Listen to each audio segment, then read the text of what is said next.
What's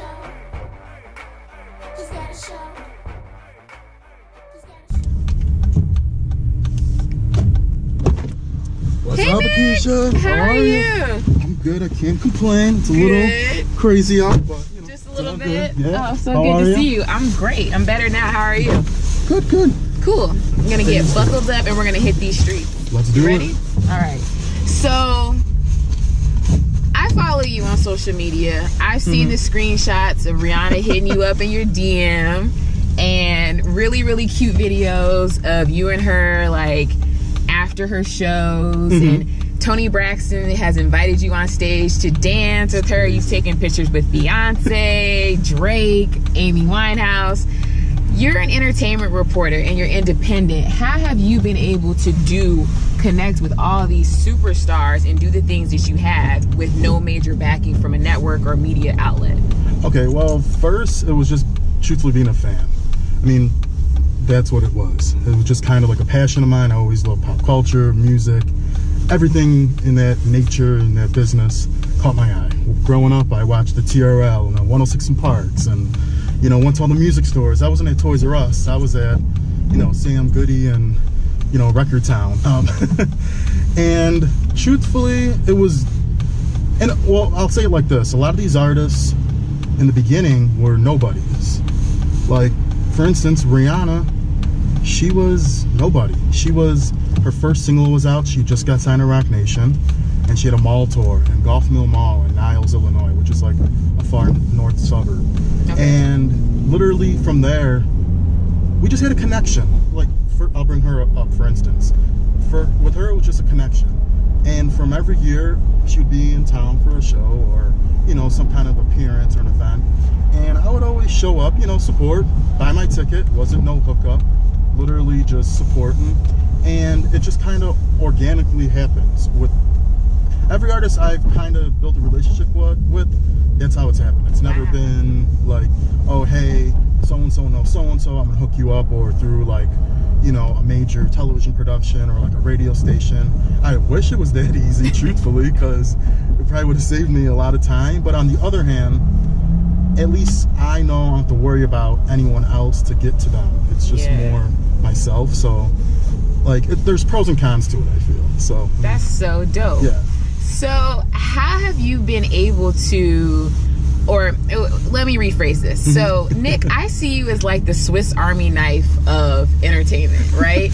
You know how to take pictures, you know how to do videography, photography, and interview, and you write. You have your own website. How very important is that for you to know how to do all those things? I mean, in this industry today, like, that's what's so crazy. I feel like when I first started was just a fan.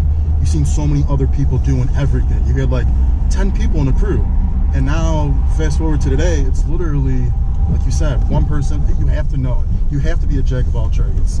I mean, job-wise, with a company or independently. I mean, they only hire people today that have 6 different, you know, they know 6 different things of how to do it. So I kind of gave myself no choice. It was like, hey, you have to figure this out. Definitely. There was no, oh, well, I'm always going to have someone for this and this. And another thing is, it's hard to depend on people. Yeah. It's extremely, people think like they see the end product, you know, an interview or a picture, or they're like, oh, it's so, I'm like, yeah, if you would only known what really went into this, it's not as beautiful and glitz and glamorous as you think it is. But I mean, it's so important. Like, if you don't, I feel like there's a lot of people like that just want to be like a host. They just want to interview. And I'm like, I get that, but you need to know, you know, things come up with people. And if there's one interview that's one of the best interviews you're ever going to have, what are you going to do? You're going to let it go because you don't have a videographer or you don't have someone to take some photos? No, you have to figure it out and just, you know, improvise. You have to improvise at all times. If you don't improvise...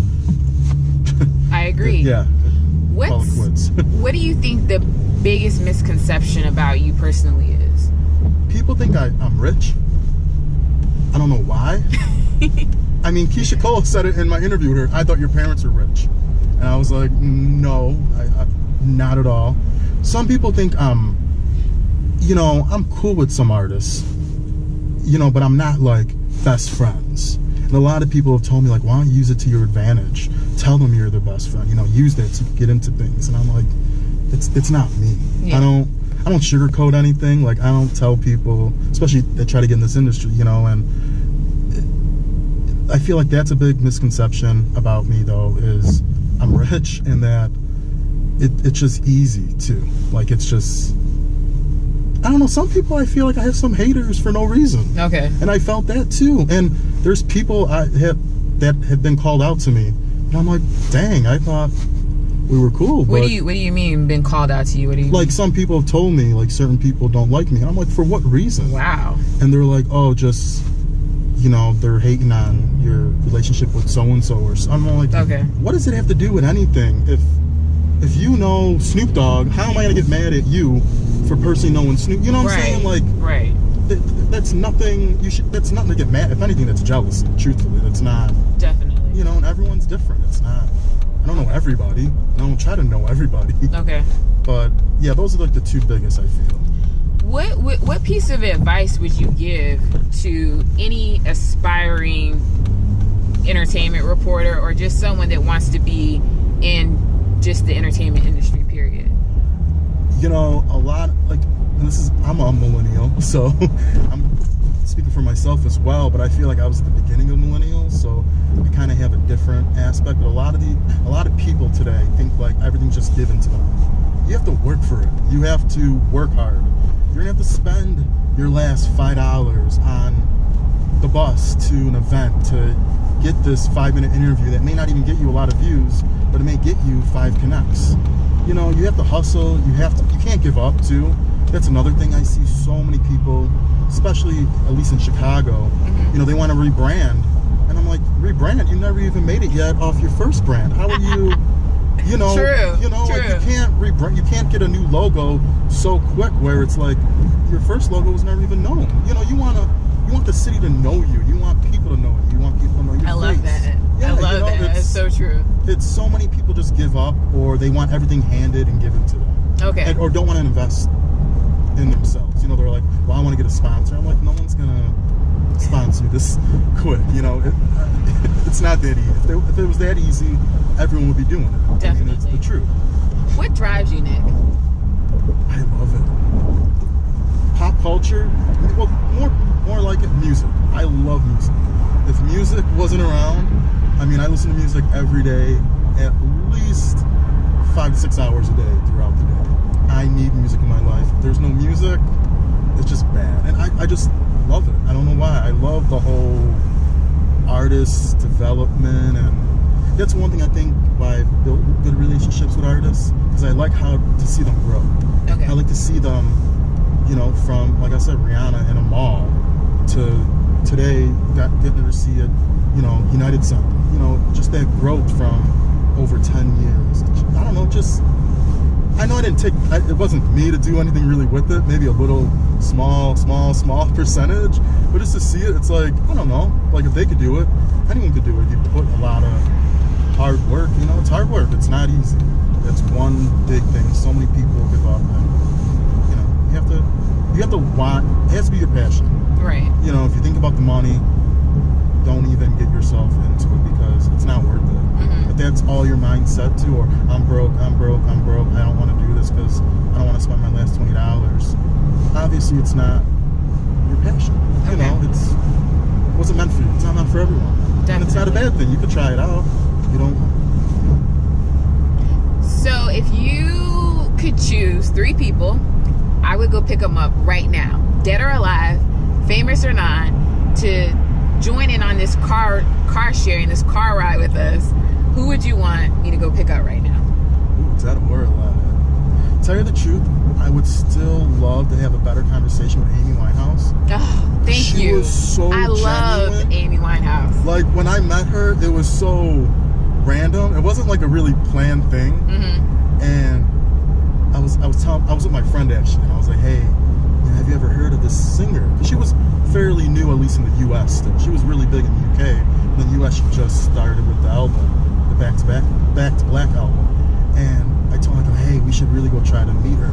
He's like, oh, she's nobody. And I'm like, no, she's amazing. Like, you have to listen to her. Like, you won't regret it. I promise you. Like, Definitely. and she was just so genuine, and she wasn't, you know, all the rumors you hear about, you know, the drugs and the drinking.